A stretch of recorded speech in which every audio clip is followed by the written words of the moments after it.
Hello everyone, Ruby Ravel here, a sadistic yet sentimental sister of fury. Here to talk to you today about Venus opposite Pluto. I did briefly cover some of this aspect in my Venus trine Neptune video, however I felt it was not sufficient, and neither did Hades, the lord of the underworld himself, because lo and behold, as I rested comfortably in the evening, feeling like I had done a good astrological job, he rose up from the depths, out of the darkness of chaos and Erebus, and he said, "You owe me a video."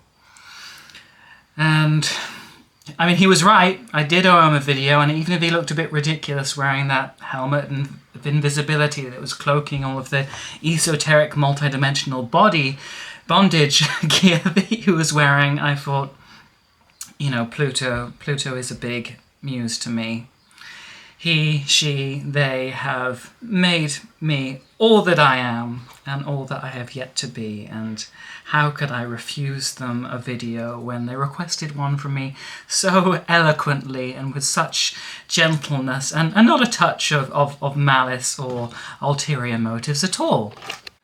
Oppositions are tricky aspects because they represent times when two planets are completely polarized. They are 180 degrees apart from one another on opposite sides of the zodiac and seem to be pulling us both in completely different directions that are not easy to reconcile with one another. One wants to go south, one wants to go north. One wants to go left, one wants to go right. One wants to go up, one wants to go down. And on an internal level, these oppositions can manifest as contradictions within ourselves that we are conscious of. Most people, if they are truly self-aware and able to look at themselves, can admit that very often there are parts of us that are not always in agreement, that are not always in harmony with one another, and which can therefore manifest as erratic actions where we take 2 steps in one direction and then take 2 steps back because we're not really sure which side of the opposition we should commit to, which is stronger, and which we should really identify with. You know, some of us can simultaneously have a need for change and stability at the same time, to have a desire to put down solid roots and also to go out into the world and to sever those roots completely, to find commitment and then to want absolute freedom at the same time. And when we are in those stages of feeling those oppositions where both are such strong forces within us and we can't say clearly yes or no to one because really it's yes and no to both, because the ego struggles to identify with 2 apparently mutually excluding contradictory impulses, oppositions, more than any other aspect, are likely to manifest themselves as external dramas, as external crises, as external power struggles or difficulties, because it is easier for us to cope with and try and make sense of that confusing inner tension if we identify wholly with one side of the polarity and then project the one that we would like to disown and separate ourselves from onto someone else, because then someone else can be a hook for our projections and they can symbolize to us externally a conflict that we are feeling internally, and therefore all the tension and confusion and hatred and anger and resentment that we feel towards ourselves for being so contradictory, we can instead scapegoat onto someone else as being the blame, the source, the one who is making us feel this difficulty, although it may not be a person. Like I said, it can also be a circumstance, an event, something out there in the world that is creating a problem for us that demands a resolution, but not one that is easily to be found. When Venus and Pluto go head-to-head like this, the goddess of love, beauty and pleasure versus the god of the underworld, of the hellish subterranean realms in which all the subconscious, nasty and hidden aspects of the human condition linger, it often expresses itself as a schism between the part of us that longs for stability, for safety, for security, for harmony, for love, for balance, for the need to protect, maintain, and preserve the things that we love and have already committed to and built kind of enclosures around, versus the part of us that feels restricted and inhibited and imprisoned and controlled by those things. That the responsibility and duty that we have towards possessing these things and keeping them in our lives and maintaining that equilibrium can mean that so much else of us goes unlived. And even if we're putting energy into maintaining and keeping those things that we love close to us, we can also feel that it is preventing us from experiencing more of life, that everything has become static, too balanced, that there is not enough depth or transformation occurring.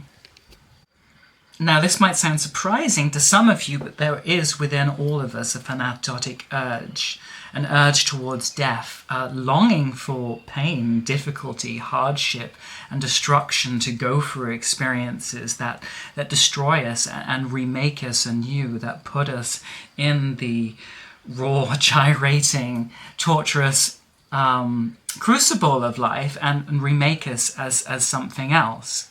If we commit too solidly to Venus and her desire to keep everything nice and peaceful and harmonious, things can start to be superficial, and we can find that we are intensely attached to and entirely governed by our commitment to things that express people or things or values that which we once held, but which have now become relics, become museum pieces, have become memories of a past version of us that is no longer necessary. And therefore we need Pluto to generate those crises, to force us through those periods of unwanted change and transformation, because they reflect an unconscious desire to have a growth that on a logical level we might not permit ourselves when we are governed by those more conscious needs just to keep things as they are, because we associate those with safety and our personal survival. But even though Pluto is also acquainted with survival, more than anything, he wants life to be deep, to be intense, to always to be going and penetrating more to the core of what it means to be human. And therefore, whenever Pluto sees a situation that has become just a bit too nice, just a bit too stagnant, that looks like it could just carry on freely in a balanced state forever to the point where no growth would ever actually be necessary unless some big cataclysm or change came along, he comes along to engineer that cataclysm, because he can see that there would be no growth otherwise. Things would just go on living forever in the golden age, in a paradise. And, you know, that is a violation of the rule of death that says that all things must change, that all seasons must have their ending. That Pluto and his agents, the free fates who determined the length of a life when it began, how long it lasted for, and when it ended, he also determines that all things must pass, otherwise they would never grow or change into anything else, and that stops the ability of infinity to keep expanding and exploring more and more of the endless permutations and forms that it can take on in this constant sempiternal transmigration and metempsychosis of the souls. However, that's an awful lot of different, weird, esoteric and subliminal urges to take on. So I'm going to look at how these situations can play out when we are experiencing ourselves as identifying solely with one planet and then projecting the other one out there into the world. Let's start with Venus, because the majority of people will find Venusian values more acceptable and applicable to them and the person that they are trying to convince the world that they are. So Venus represents our values, what we care about, what we love, what we think matter, all the beautiful, lovely, lavish, sensual, joyful things that we want to celebrate and keep ourselves surrounded by. Each of us has within us this pleasure principle that wants to create a paradise that is a reflection of our own aesthetic values, that to turn the world into something that entirely aligns up with our own private vision of what beauty and pleasure is. And this is a very individual thing for everyone. And this is the reason why for many people Venus is strongly associated with domesticity and relationships, because it is when we have a house of our own that we can inject and project our own style and values onto it with complete control and autonomy. And it's also when we are pitting ourselves against someone else in a close relationship that we can also discover what we actually like and prefer on a deep, raw, visceral level, and can react badly when we encounter things that seem to be antithetical to that. So we can imagine the Venusian person having this home, having this pleasure palace where everything is just so, where the feng shui, the decor, the aesthetic, the ambiance is perfect. There's not a thing you could change about it. The walls aligned with all of her favorite paintings. There's scented candles to make the air aromatic and fragrant. There is a wonderful, beautiful symphony playing in the background. There's a beautifully, perfectly orchestrated garden outside. It's a friendly neighborhood. She gets along well with everyone there. She has lots of friends who come to visit. She has lovers or relationships that fulfill her life. And, everything is nice. There's no real source of discontentment or disharmony. Everything's nice. She could carry on like this forever.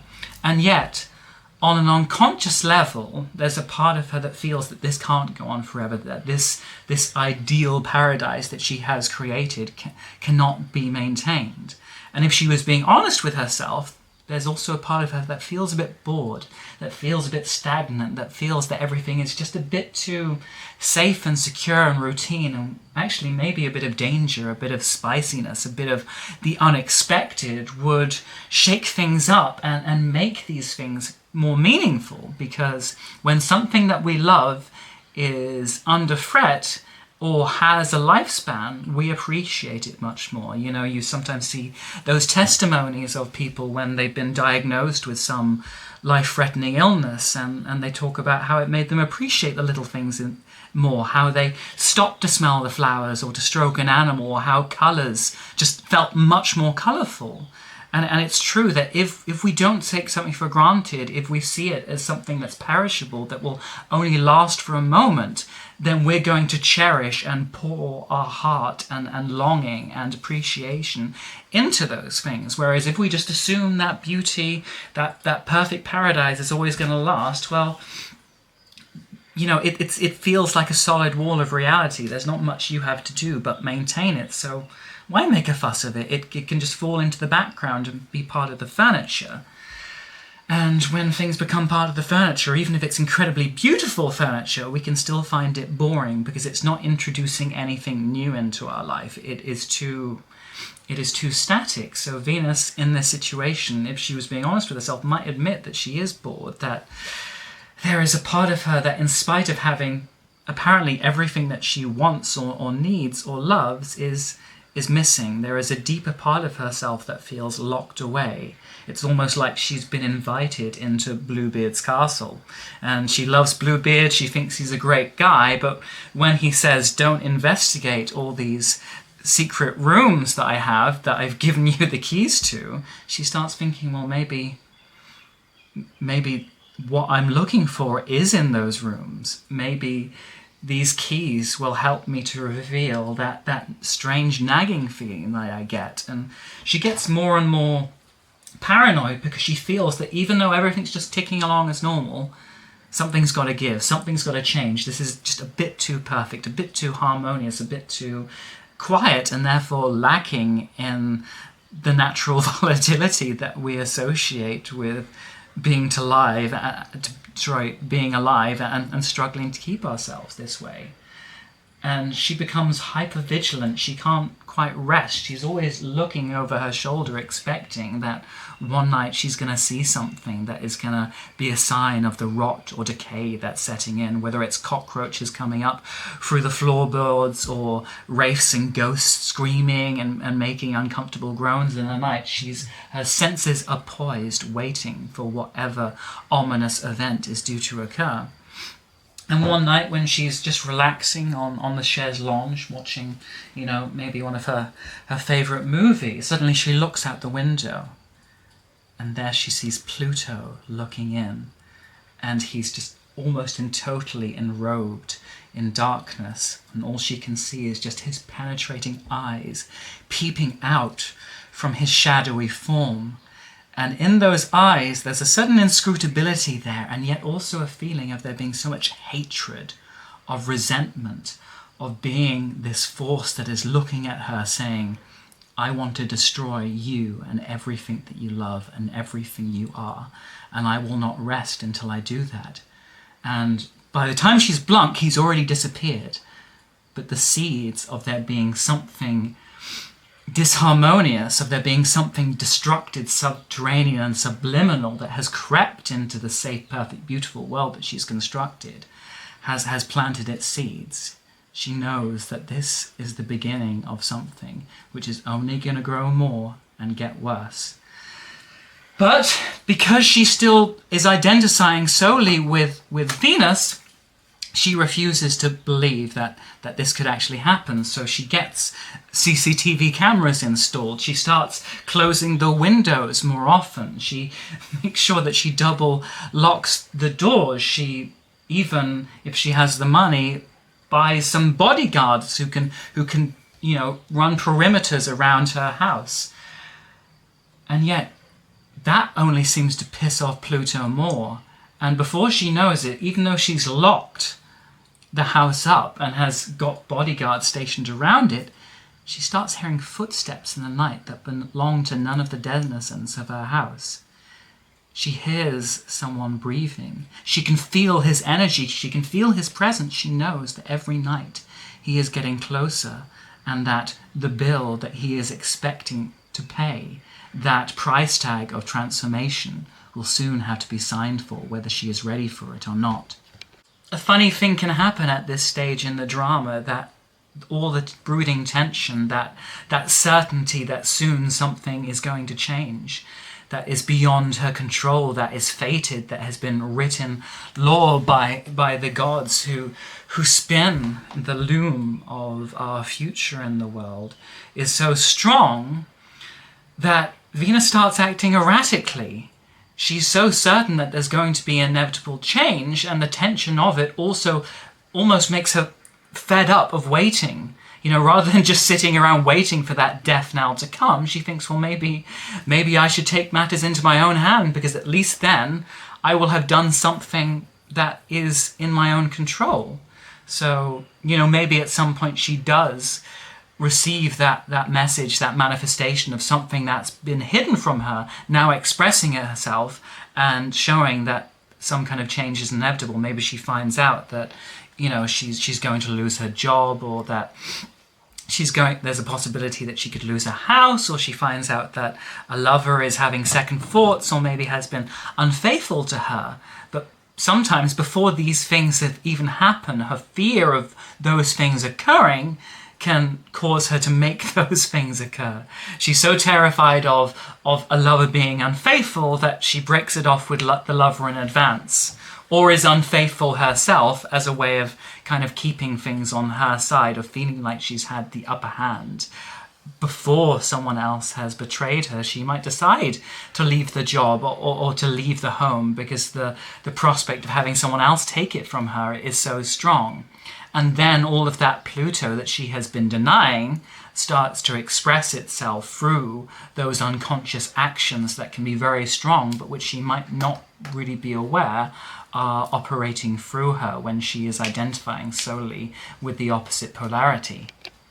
But just as Pluto is outside her pleasure palace looking in with envy and lust and resentment, sometimes if we are on the Venusian side of this polarity, we become aware of how just living our life and committing to our own personal values and doing the things that we love and give us pleasure sometimes has the capacity to arouse incredible envy and resentment and hatred from other people who put us on a pedestal and see our lives as representing everything that they are not, everything that they have failed to achieve, everything they love or would desire but have failed to possess for themselves, everything that they wish they could be, all the artistic talents that they wish they could have cultivated in themselves, but for some reason they haven't. They see all those things in you if you are the Venus,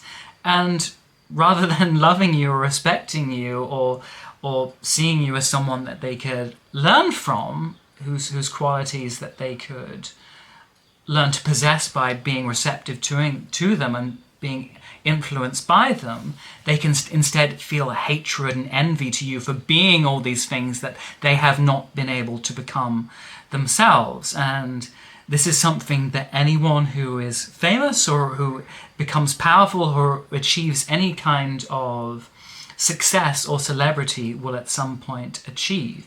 Because if you are this person who is going out there on the world stage, living a beautiful, glamorous life, parading your achievements before everyone and seemingly living this life that is beautiful and enviable, for all the people that celebrate you and applaud you and love you and worship you and obsess over you, there are also going to be those who want to destroy you, who hate you for having a success or a level of public admiration that they have not been able to discover for themselves. And because of that, they want to destroy you. They want to see your downfall. They want to see the wheel of fortune turn negatively towards your disfavor, because they are being governed by the Furies, by the Eumenides, by this feeling of primordial justice that says, if I can't have these things, no one else should be able to have them too. So if someone does possess them, I will destroy them and those possessions, and in some way possess them myself and remedy that natural order that says no one shall get too high whilst I am low. But in the name of primordial justice, now let's flip that coin and imagine that we are siding more with Pluto, more with the dark side of the human experience. Because when you're on the receiving end of all of that enmity, when you're just trying to enjoy your life, that rage and resentment can seem so unreasonable, so impersonal, so vehement and vitriolic and disgusting that it's hard to understand where it's coming from. And yet, if we are that Plutonic person, that envious rage is so predominating, so all-consuming, so all-devouring, that it may seem entirely justified to us, because that gnawing sensation of someone else possessing something that has been forbidden to us is like someone who is starving, sat outside watching someone at a table gorge themselves. They have all the wealth, they have all the success, and I'm out here and I have nothing. So, yeah, we can think about Pluto being out there on the streets, out there in the darkness, in the cold. And while he is conscious of having no love, no friendships, no success, no celebrity, he's looking in at Venus and he sees her just living this nice, ordinary life that doesn't seem to be beset by turmoils and power struggles. You know, this Pluto's had a difficult life. He's had to fight for everything that he's achieved. Nothing has come easy. He's constantly had to engage with those laws of the jungle in which he's been surrounded by people who are governed by their bestial instincts, who have always been out to get to him, and therefore he's had to learn to be cutthroat, to be distrustworthy, to see the serpent behind the smile, to always be savvy and looking at the subliminal psychological occurrences that are going on behind that Venusian mask. And so he doesn't trust Venus, and yet is jealous of the fact that she seems to live this lavish, perfect, pleasant lifestyle where everything just comes easy and goes easily, and not everything has to be this big, never-ending cold war of the self versus the cruelty of the outer world that transforms you and makes you cruel just in order to be able to survive in it. So seeing her there, just with her friends, with her lovers, going out to concerts, watching the theatre, and, you know, having safely lived in the same house for 30 years whilst he's constantly had to move from one explosive situation to the other, he can look at Venus and go, "You fucking bitch. Why do you get all the love in the world?" To quote from a good Nine Inch Nails song. Why do you get everything? Why does all the abundance of heaven, all the joy that the world can bring, just fall into your lap, and I have to fight for every last fucking crumb, and even then that gets disputed. Why do you get all the love in the world, and all I seem to do is get people's hatred, their contempt, their distrust, their scorn? Why were you born beautiful when I am only able to arouse horror in other people? You hussy, you harlot, why do you get that and I get nothing? And yet when we are identifying wholly with one side of the polarity, usually our view of our own situation is not completely honest. It's lopsided. There's something, a great big chunk of it that we're missing out. If Pluto were able to look at himself or see himself through other eyes, his situation externally might not be that different from Venus's. He might also have a home, he might also have a successful career, he might also be loved and have many good things going on for him in his life. And yet for some reason, while he is in the clutches of that demon, all he can see is that one thing that he covets more than anything, which someone else has, and which he lacks, and which if he feel he did have, but which is perennially being denied him, then maybe somehow he would be whole. He wouldn't have this feeling of being half alive, half dead. He would have that missing piece that other person just seems to have been born with, but which he doesn't seem to have been equipped with by the universe. So he might be painting a bleaker picture of his life and of his own suffering than is actually true to his situation. And rather than look at why his actions manifest some of the enmity or difficulties that he faces, it's easier to blame it on someone else who is what he wishes he could transform himself into and yet doesn't know how.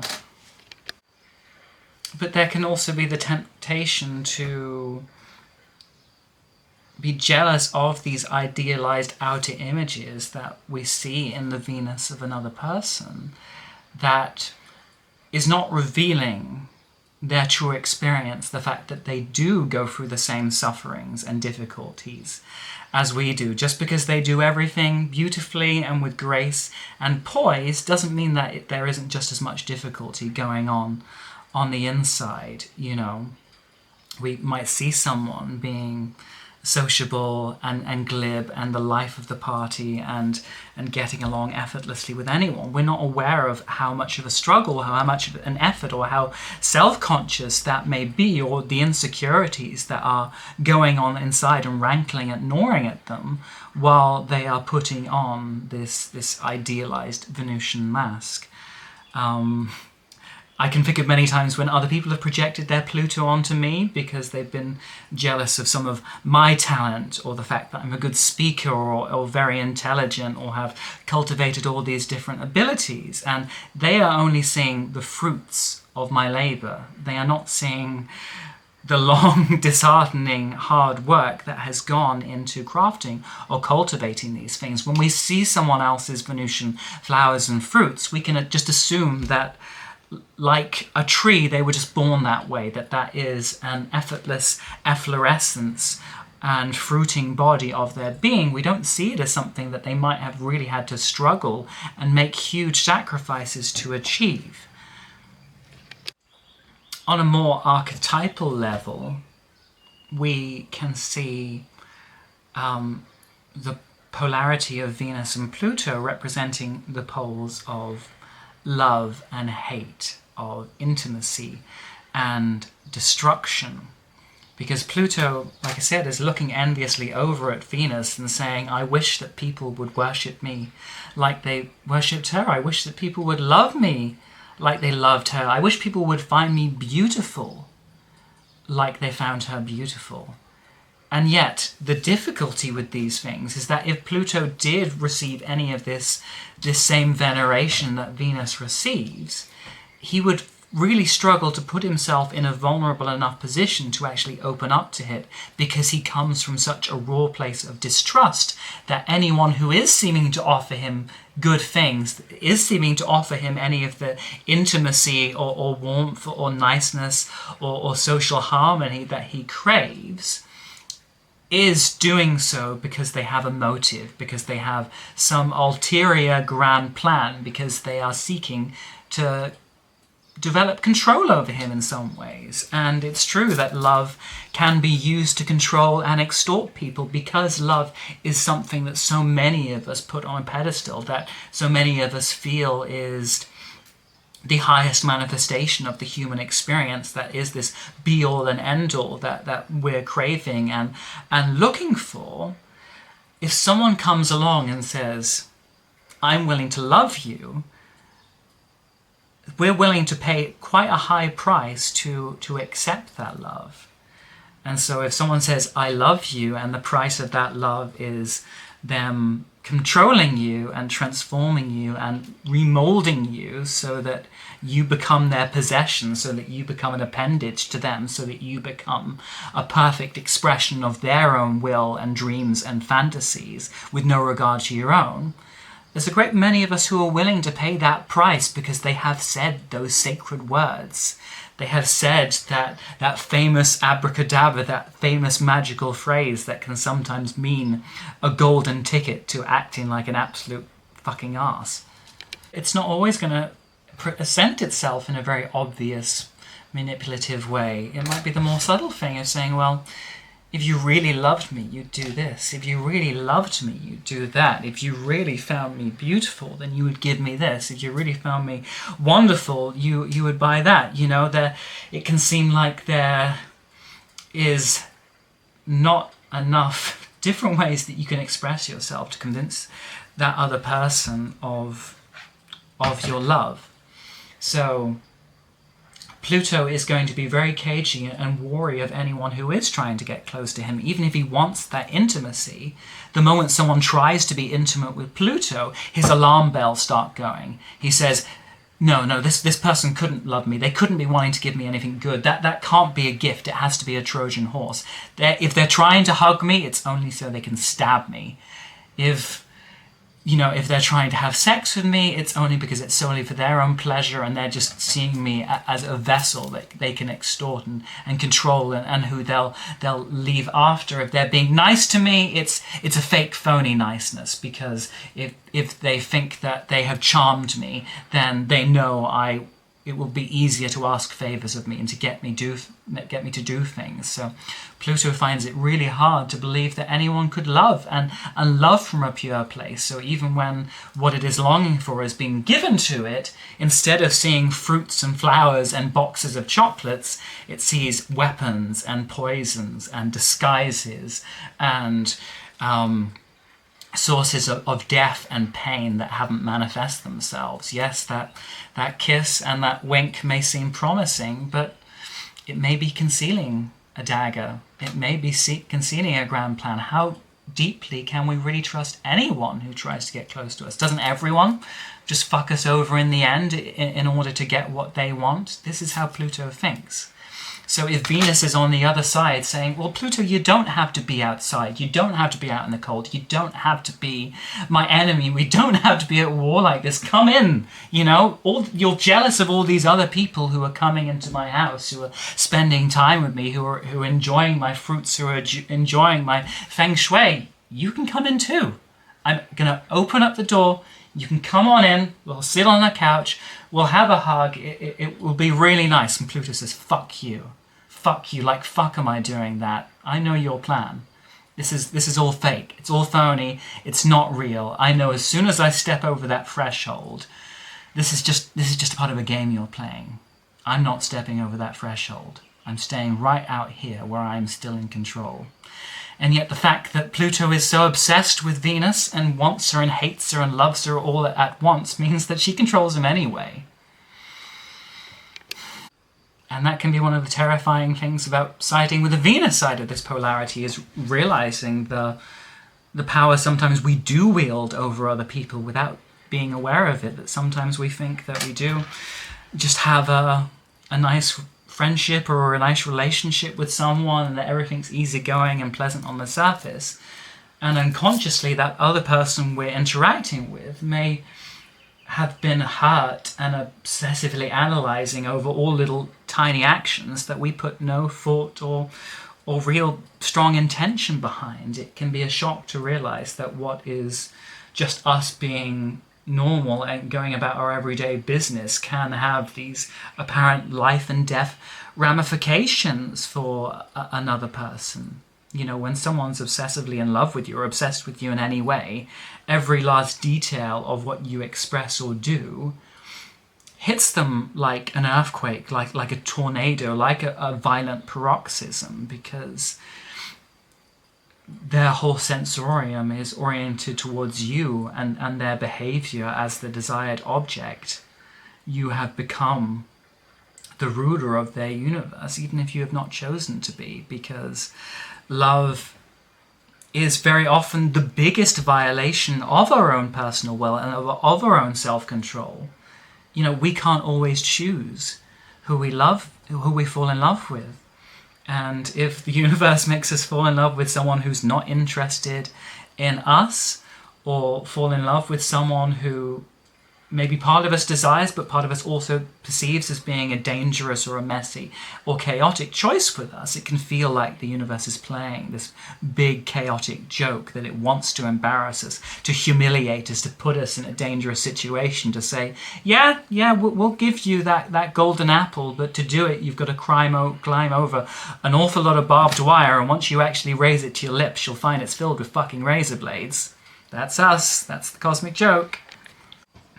And yet the only way Pluto can really heal is if he sees how much of his fear is purely a defensive mechanism, that he can only get what he wants if he's willing to see past his fear and believe that something could be better than the horror story that he's always projecting over it, to actually say that beneath the part of me that is raging and green-eyed and monstrous is just a child who's upset at not getting what they want, and expressing that vulnerability to someone is terrifying, because hatred so much of the time feels much more empowering than loving someone.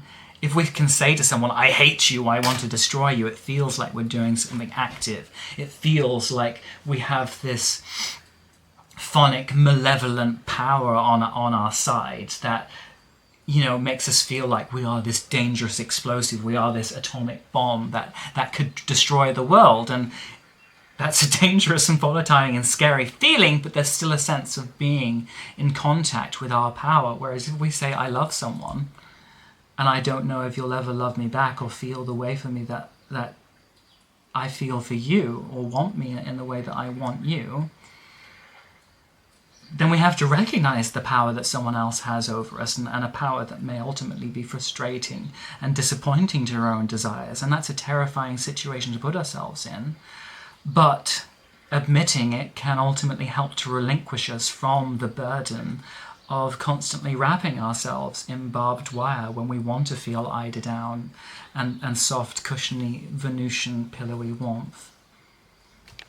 So even if an opposition can be a point of separation, in which we reach this crux in which the cord finally breaks and we go in one direction while another, it can also be a challenge to find a balance, to find a synthesis, to, instead of Pluto and Venus seeing themselves as enemies, they instead look at one another and say, well, behind all this enmity is an awful lot of love and idealization and putting one another on a pedestal. So why don't we come together and learn to moderate the extremities of our behavior and see what we can give one another rather than what we could rob or deprive one another of. Instead of being enemies, let's be friends, let's be lovers, let's be willing to open up to a side of life that we would rather disown and project on someone else, and therefore become a wholer person. So Pluto can look at Venus and learn how to be more light-hearted, learn how to be more avial, learn how to embrace the more simple, sensual world of the senses, and to be open-hearted and pleasant and agreeable and warm and loving with other people without always looking for those monsters under the bed in every tiny interaction. And Venus, on the other side, can also accept that there is a deeper world than the pleasant, superficial one to which she is committed. Venus can love harmony so much that she can see anyone who comes into her world bringing chaos or crisis or turbulence or difficulty or things that are too deep as just being awkward, you know. Oh, everything was so nice till you came here, and then you had to cause a fuss, you had to cause a drama, you had to make things so deep and intense when we were just all having a nice tea party. Venus can see people who are going through these deep, painful, raging, obsessive crises as just people who are being overdramatic and unreasonable and not respectful of other people's need for social harmony and balance. She doesn't recognize that there is a real pain there, that there is a real suffering human there who is looking for resolution, who is looking for an understanding, who isn't satisfied by just going through the motions of the easy, everyday, apparent world, who wants to look deeper. And instead of Venus just dismissing this person and saying, you're insane, you're psychotic, you're an asshole, you're making these things difficult, she can instead say, no, Pluto, take me deeper.